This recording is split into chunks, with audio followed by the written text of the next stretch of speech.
Harry Potter and the Sorcerer's Stone, Chapter 17. The Man with Two Faces. It was Quirrell. You? Gasped Harry. Quirrell smiled. His face wasn't twitching at all. Me, he said calmly. I wondered whether I'd be meeting you here, Potter.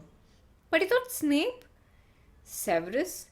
Quirrell laughed, and it wasn't his usual quivering treble either, but cold and sharp.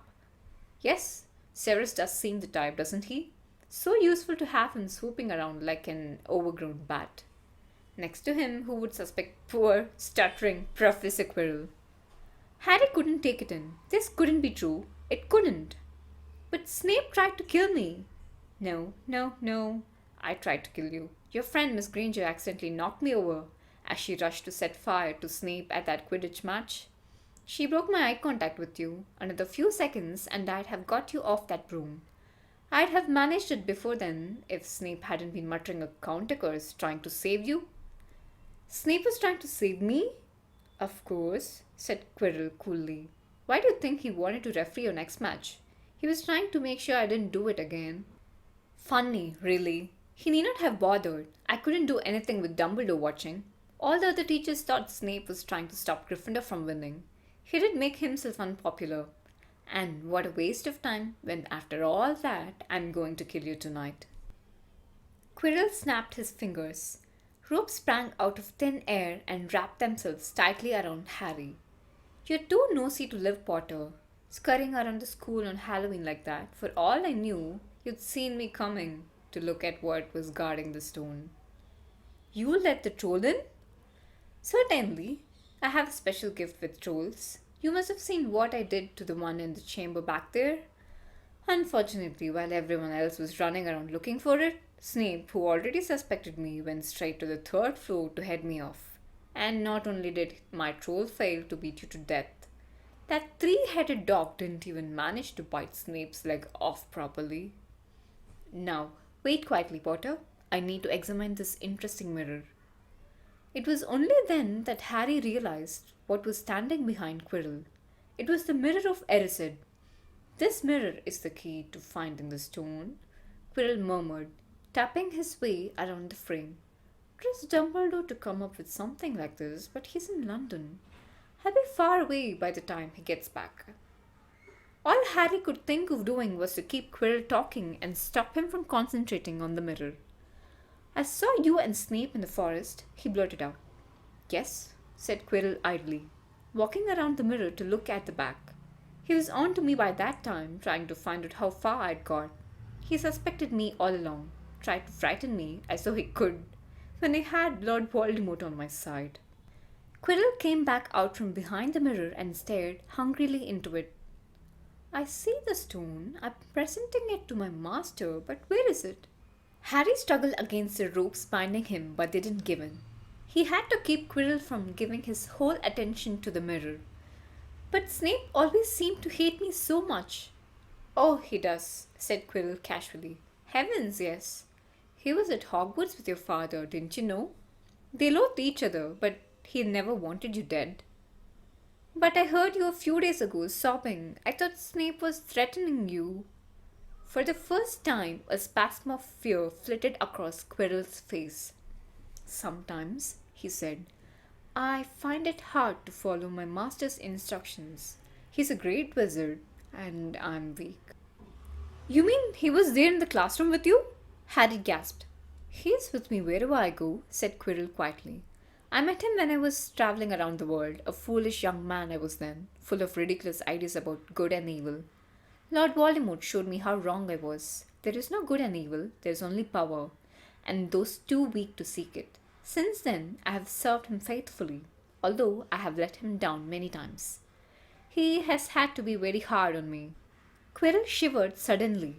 He does not forgive my mistakes easily. When I failed to steal the stone from Gringotts, he was most displeased. He punished me. He decided he would have to keep a closer watch on me. Quirrell's voice trailed away. Harry was remembering his trip to Diagon Alley.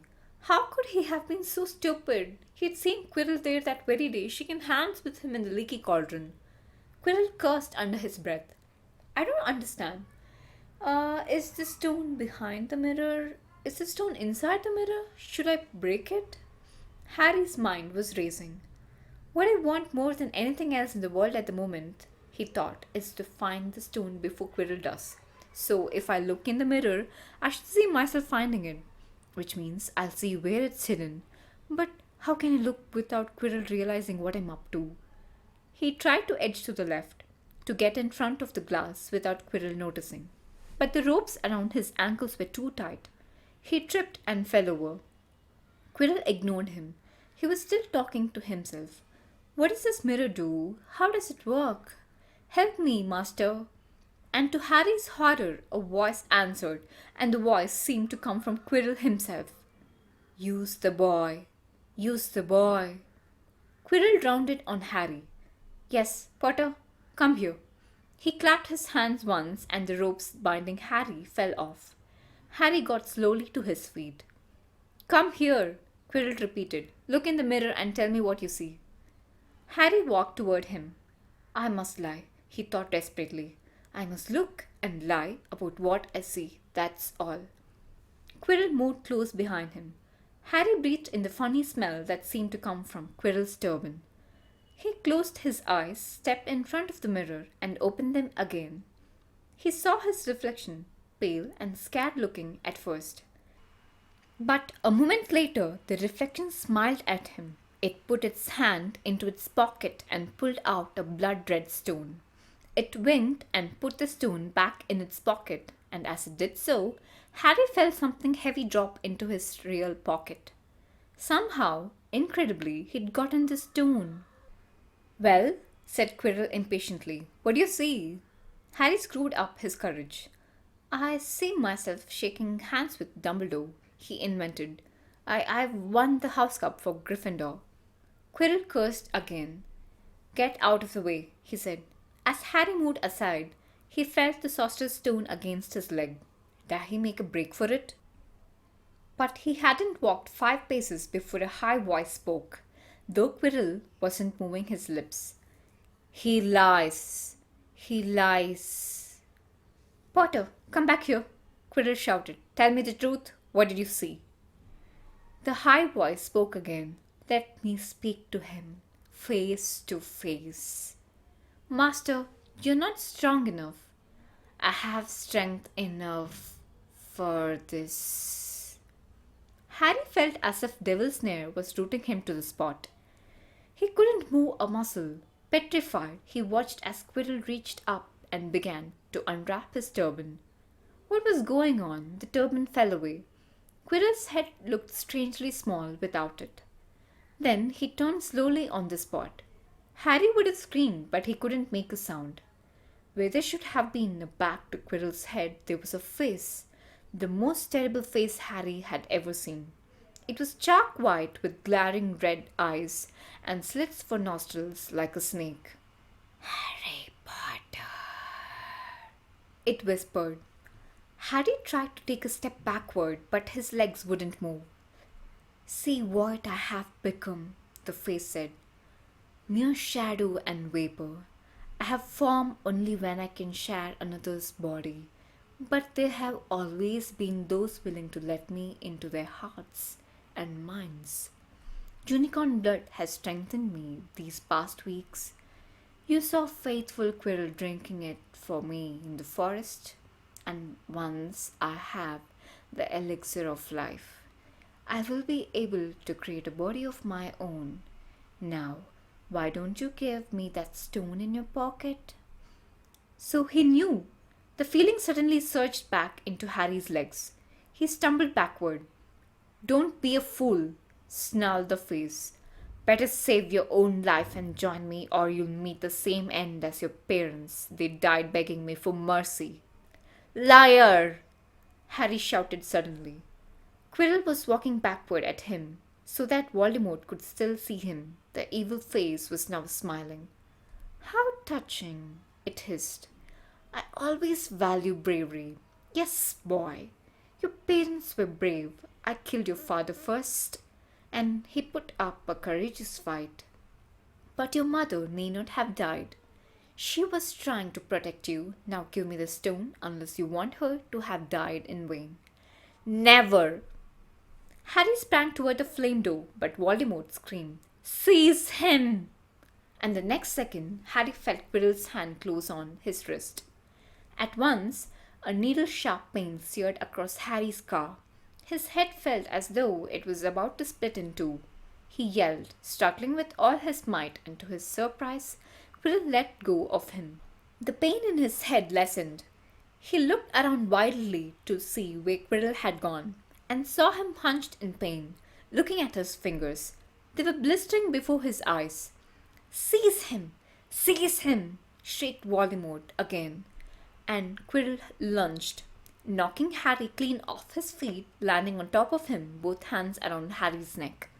Harry's scar was almost blinding him with pain, yet he could see Quirrell howling in agony. "Master, I cannot hold him! My hands! My hands!" And Quirrell, though pinning Harry to the ground with his knees, let go of his neck and stared, bewildered at his own palms. Harry could see they looked burned, raw, red, and shiny. "Then kill him, fool, and be done!" screeched Voldemort.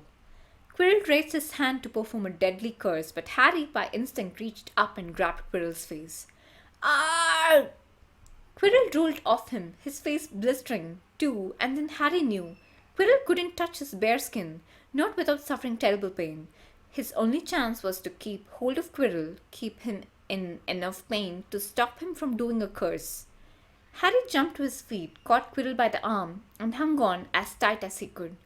Quirrell screamed and tried to throw Harry off. The pain in Harry's head was building. He couldn't see. He could only hear Quirrell's terrible shrieks and Voldemort's yells of "Kill him! Kill him!" and other voices maybe in Harry's own head, crying, "Harry! Harry!" He felt Quirrell's arm wrenched from his grasp, knew all was lost, and fell into blackness, down, down, down. Something gold was glinting just above him. The snitch. He tried to catch it, but his arms were too heavy. He blinked. It wasn't the snitch at all. It was a pair of glasses. How strange. He blinked again. The smiling face of Albus Dumbledore swam into view above him. "Good afternoon, Harry," said Dumbledore. Harry stared at him. Then he remembered. "Sir, the stone! It was Quirrell! He's got the stone! Sir, quick!" "Calm yourself, dear boy. You are a little behind the times," said Dumbledore. "Quirrell does not have the stone." "Then who does? Sir, Harry, please relax, or Madame Pomfrey will have me thrown out." Harry swallowed and looked around him. He realized he must be in the hospital wing. He was lying in a bed with white linen sheets, and next to him was a table piled high with what looked like half the candy shop. "Tokens from your friends and admirers," said Dumbledore, beaming. "What happened down in the dungeons between you and Professor Quirrell is a complete secret. So, naturally, the whole school knows. I believe your friends, Messrs. Fred and George Weasley, were responsible for trying to send you a toilet seat. No doubt they thought it would amuse you. Madame Pomfrey, however, felt it might not be very hygienic and confiscated it. How long have I been in here?" "3 days. Mr. Ronald Weasley and Miss Granger will be most relieved you have come round. They have been extremely worried." "But sir, the stone—" "I see you are not to be distracted. Very well, the stone. Professor Quirrell did not manage to take it from you. I arrived in time to prevent that, although you were doing very well on your own, I must say." "You got there? You got Hermione's owl?" "We must have crossed in midair.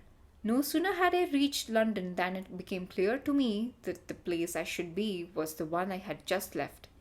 I arrived just in time to pull Quirrell off you." "It was you?" "I feared I might be too late." "You nearly were. I couldn't have kept him off the stone much longer." "Not the stone, boy, you. The effort involved nearly killed you. For one terrible moment there I was afraid it had. As for the stone, it has been destroyed." "Destroyed?" said Harry blankly. "But your friend, Nicholas Flamel—" "Oh, you know about Nicholas?" said Dumbledore, sounding quite delighted. "You did do the thing properly, didn't you? Well, Nicholas and I have had a little chat and agreed it's all for the best. But that means he and his wife will die, won't they? They have enough elixirs stored to set their affairs in order, and then, yes, they will die. Dumbledore smiled at the look of amazement on Harry's face. To one as young as you, I'm sure it seems incredible. But to Nicholas and Perenelle, it really is like going to bed after a very, very long day. After all, to the well organized mind, death is but the next great adventure. You know, this stone was really not such a wonderful thing, as much money and life as you could want. The two things most human beings would choose above all. The trouble is, humans do have a knack of choosing precisely those things that are worst for them. Harry lay there, lost for words. Dumbledore hummed a little and smiled at the ceiling. Sir, said Harry, I've been thinking, sir, even if the stone's gone, well, I mean, you know who.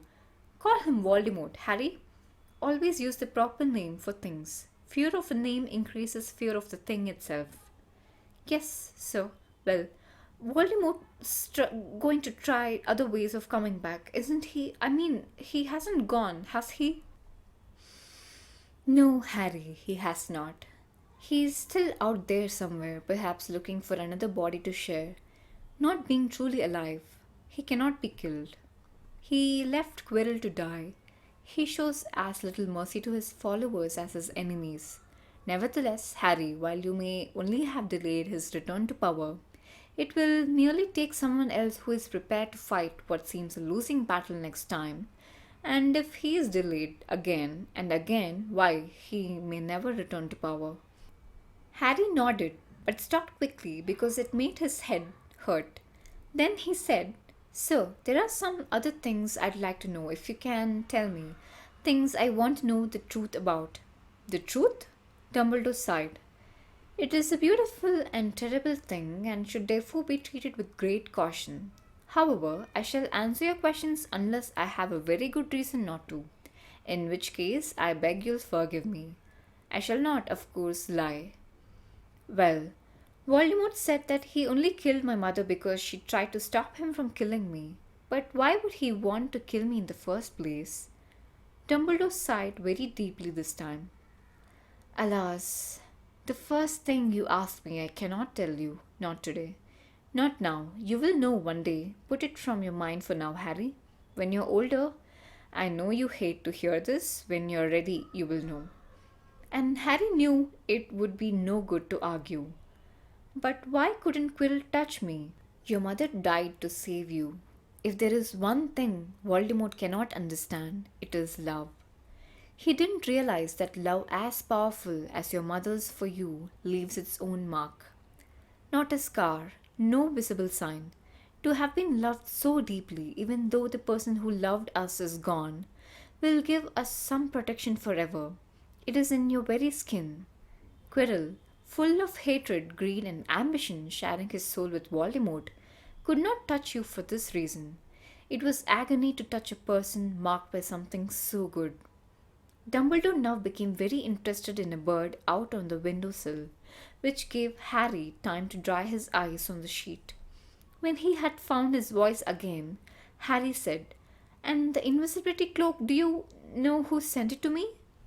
Ah, your father happened to leave it in my possession, and I thought you might like it. Dumbledore's eyes twinkled. Useful things. Your father used it mainly for sneaking off to the kitchens to steal food when he was there. And there's something else. Fire away. Quirrell said Snape. Professor Snape. Harry? Yes, him. Quirrell said he hates me because he hated my father. Is that true? Well, they did rather detest each other, not unlike yourself and Mr. Malfoy. And then your father did something Snape could never forgive. What? He saved his life. What? Yes, said Dumbledore dreamily. Funny the way people's minds work, isn't it? Professor Snape couldn't bear being in your father's debt. I do believe he worked so hard to protect you this year because he felt that would make him and your father even. Then he could go back to hating your father's memory in peace. Harry tried to understand this, but it made his head pound, so he stopped. And sir, there's one more thing. Just the one? How did I get the stone out of the mirror? Ah, now, I'm glad you asked me that. It was one of my more brilliant ideas, and between you and me, that's saying something. You see, only one who wanted to find the stone, find it, but not use it, would be able to get it. Otherwise, they'd just see themselves making gold or drinking elixir of life. My brain surprises even me sometimes.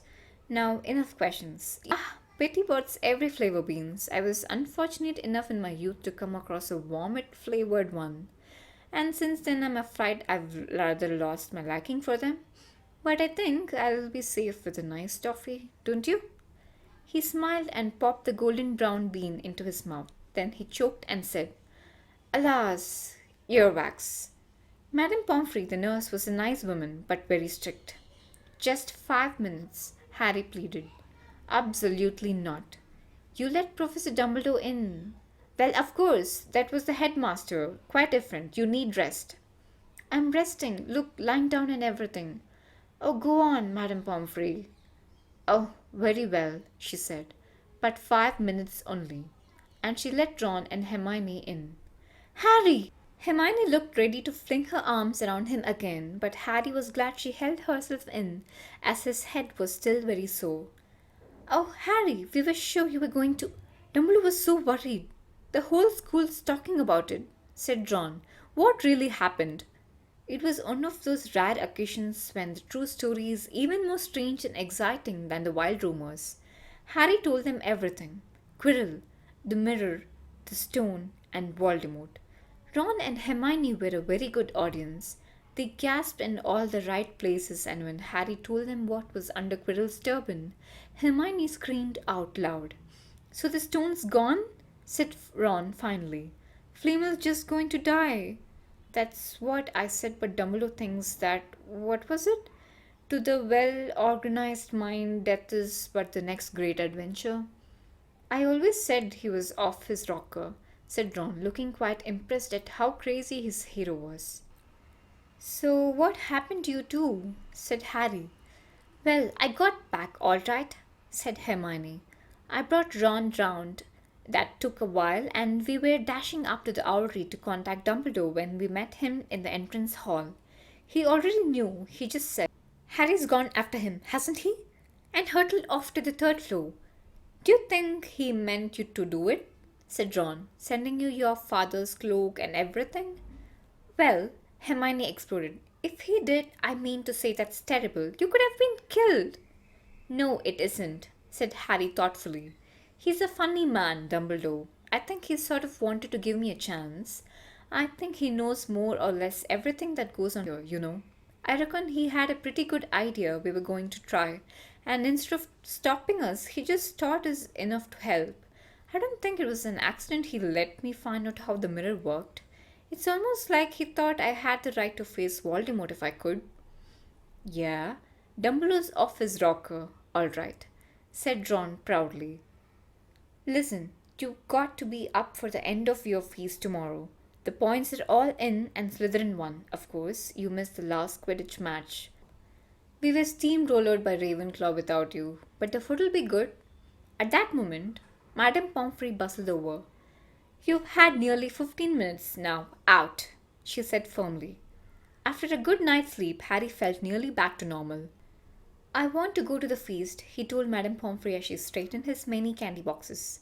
I can't I? Professor Dumbledore says you are to be allowed to go, she said, stiffly, as though in her opinion, Professor Dumbledore didn't realize how risky feasts could be. And you have another visitor.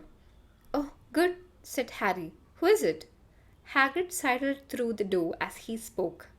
As usual, when he was indoors, Hagrid looked too big to be allowed. He sat down next to Harry, took one look at him, and burst into tears. It's all my ruddy fault, he sobbed, his face in his hands. I told the evil git how to get past Fluffy. I told him it was the only thing he didn't know. And I told him you could have died. All for a dragon egg. I'll never drink again. I should be chucked out and made to live as a muggle. Hagrid, said Harry, shocked to see Hagrid shaking with grief and remorse. great tears leaking down into his beard. Hagrid, he'd have found out somehow. This is Voldemort we're talking about. He'd have found out even if you hadn't told him. You could have died, sobbed Hagrid. And don't say the name. Voldemort, Harry bellowed, and Hagrid was so shocked he stopped crying. I've met him and I'm calling him by his name. Please cheer up, Hagrid. We saved the stone, it's gone, he can't use it. Have a chocolate frog, I've got loads. Hagrid wiped his nose on the back of his hand and said, That reminds me, I've got your present. It's not a stewed sandwich, is it? Said Harry anxiously, and at last Hagrid gave a weak chuckle. Nah, Dumbledore gave me the day off yesterday to fix it. Course, he should have sacked me instead anyway. Got you this? It seemed to be a handsome, leather-covered book. Harry opened it curiously. It was full of wizard photographs, smiling and waving at him from every page were his mother and father. Sent owls off to all your parents' old school friends asking for photos. You didn't have any. Do you like it? Harry couldn't speak, but Hagrid understood. Harry made his way down to the end of your feast, alone that night. He had been held up by Madame Pomfrey's fussing about, insisting on giving him one last check-up, so the great hall was already full. It was decked out in the Slytherin colours of green and silver to celebrate Slytherin's winning the House Cup for the 7th year in a row. A huge banner showing the Slytherin serpent covered the wall behind the high table. When Harry walked in, there was a sudden hush, and then everybody started talking loudly at once. He slipped into a seat between Ron and Hermione at the Gryffindor table and tried to ignore the fact that people were standing up to look at him. Fortunately, Dumbledore arrived moments later. The babble died away. Another year gone, Dumbledore said cheerfully. And I must trouble you with an old man's wheezing waffle before we sink our teeth into our delicious feast. What a year it has been! Hopefully, your heads are all a little fuller than they were. You have the whole summer ahead to get them nice and empty before next year starts. Now, as I understand it, the House Cup here needs awarding, and the points stand thus. In fourth place, Gryffindor with 312 points. In third, Hufflepuff with 352. Ravenclaw has 426 and Slytherin 472. A storm of cheering and stamping broke out from the Slytherin table. Harry could see Draco Malfoy banging his goblet on the table. It was a sickening sight. Yes, yes, well done, Slytherin, said Dumbledore. However, recent events must be taken into account. The room went very still. The Slytherin smiles faded a little. Ahem, said Dumbledore. I have a few last-minute points to dish out. Let me see. Yes. First, to Mr. Ronald Weasley. Ron went purple in the face. He looked like a radish with a bad sunburn. For the best played game of chess Hogwarts has seen in many years, I award Gryffindor House 50 points. Gryffindor cheers nearly raised the bewitched ceiling. The stars overhead seemed to quiver. Percy could be heard telling the other prefects, My brother, my youngest brother got past McGonagall's giant chess set. At last there was silence again. Second, to Miss Hermione Granger, for the use of cool logic in the face of fire, I award Gryffindor House 50 points. Hermione buried her face in her arms. Harry strongly suspected she had burst into tears. Gryffindors up and down the table were beside themselves. They were 100 points up. Third, to Mr. Harry Potter, said Dumbledore. The room went deadly quiet. For pure nerve and outstanding courage, I award Gryffindor House 60 points. The din was deafening. Those who could add up while yelling themselves hoarse knew that Gryffindor now had 472 points, exactly the same as Slytherin. They had tied for the House Cup, if only Dumbledore had given Harry just one more point. Dumbledore raised his hand. The room gradually fell silent. There are all kinds of courage, said Dumbledore, smiling. It takes a great deal of bravery to stand up to your enemies, but just as much to stand up to our friends. I therefore award 10 points to Mr. Neville Longbottom. Someone standing outside the great hall might well have thought some sort of explosion had taken place. So loud was the noise that erupted from the Gryffindor table. Harry, Ron, and Hermione stood up to yell and cheer as Neville, white with shock, disappeared under a pile of people hugging him. He had never won so much as a point for Gryffindor before. Harry, still cheering, nudged Ron in the ribs and pointed at Malfoy, who couldn't have looked more stunned and horrified if he'd just had the body bind curse put on him. Which means Dumbledore called over the storm of applause. For even Ravenclaw and Hufflepuff were celebrating the downfall of Slytherin. We need a little change of decoration. He clapped his hands. In an instant, the green hangings became scarlet and the silver became gold. The huge Slytherin serpent vanished and a towering Gryffindor lion took its place. Snape was shaking Professor McGonagall's hand with a horrible forced smile. He caught Harry's eye, and Harry knew at once that Snape's feelings toward him hadn't changed one jot. This didn't worry Harry. It seemed as though life would be back to normal next year, or as normal as it ever was at Hogwarts. It was the best evening of Harry's life, better than winning at Quidditch, or Christmas, or knocking out mountain trolls. He would never ever forget tonight. Harry had almost forgotten that the exam results were still to come, but come they did. To their great surprise, both he and Ron passed with good marks. Hermione, of course, had the best grades of the first years. Even Neville scraped through, his good herbology mark making up for his abysmal potions one. They had hoped that Goyle, who was almost as stupid as he was mean, might be thrown out, but he had passed too. It was a shame, but as Ron said, you couldn't have everything in life. And suddenly, their wardrobes were empty. Their trunks were packed. Neville's door was found lurking in a corner of the toilets. Notes were handed out to all students, warning them not to use magic over the holidays. I always hope they'll forget to give us these, said Fred Weasley sadly. Hagrid was there to take them down to the fleet of boats that sailed across the lake. They were boarding the Hogwarts Express, talking and laughing as the countryside became greener and tidier, eating Betty Bott's every flavor beans as they sped past Muggle towns, pulling off their wizard robes and putting on jackets and coats, pulling into platform 9 and 3/4 at King's Cross Station.